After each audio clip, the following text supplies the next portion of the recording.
પોરબંદરની ચોપાટી પાર્કિંગમાં વર્ષો પૂર્વે સ્ટ્રીટ લાઇટ ઉપલબ્ધ કરવામાં આવી હતી, પરંતુ આ સ્ટ્રીટ લાઇટના પોલમાં વીજ વાયરો ખુલ્લા હોવાથી વીજ શોકનો ભય સતાવી રહ્યો છે, જેથી સ્થાનિક દ્વારા મહાનગરપાલિકાને રજૂઆત કરવામાં આવી છે।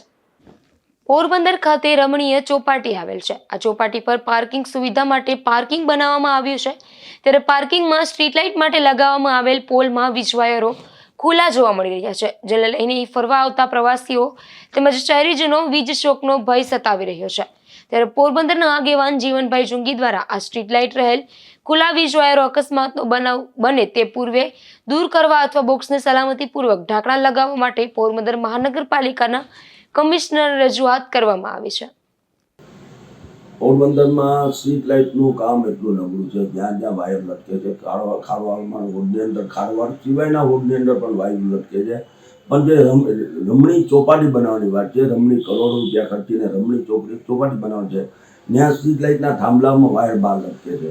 ગમે ત્યારે ગંભીર અકસ્માત થાય, કારણ કે સેંકડો લોકો અત્યારે ઉનાળાની સિઝન છે, સવારે હાલવા આવે છે, સાંજે હાલવા છે, કોઈ પણ ભૂલે ચૂકે એકાદા વાયરને ચોટી જશે કે શોક થઈ જાય, વાયર છે થાંભલાને પણ અડી જાય ને શોક થઈ જશે, તો એ જવાબદારી કેની?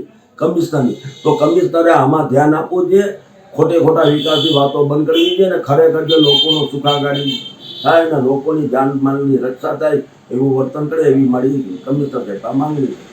આ પાર્કિંગ ખાતે રવિવારે ગુજરી બજાર પણ ભરાય છે, જેમાં મોટી સંખ્યામાં શહેરીજનો તેમજ વેપારીઓ ઉમટી પડતા હોય છે, જેથી આ લોકોને વીજ શોકનો ભય વધુ સતાવી રહ્યો છે।